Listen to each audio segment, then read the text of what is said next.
விருதுநகர் மாவட்டத்தில் உள்ள தனியார் கல்லூரியில் பணிபுரிந்த நிர்மலா தேவி இந்த வழக்கு தொடர்பாக சிபிசிஐடி போலீசாரிடம் கூறிய வாக்குமூலத்தில் பல அதிர்ச்சி தகவல்கள் வெளியாகியுள்ளன.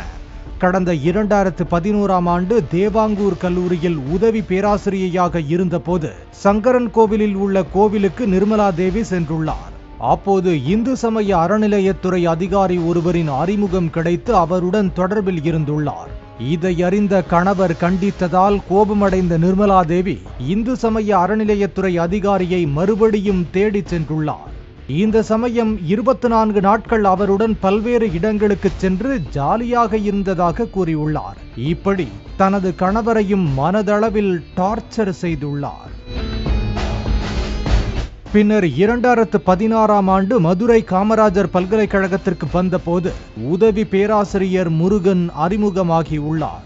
முருகன் மற்றும் அவரின் நண்பர் கருப்பசாமியுடன் தொடர்பில் இருந்த நிர்மலா தேவி முக்கியஸ்தர்களுக்கு கல்லூரி மாணவிகளை அனுப்புவது தொடர்பாக திட்டம் தீட்டியுள்ளார். திட்டத்தின்படி ஒரு மாணவியிடம் நிர்மலா தேவி பிடிபட்டார்.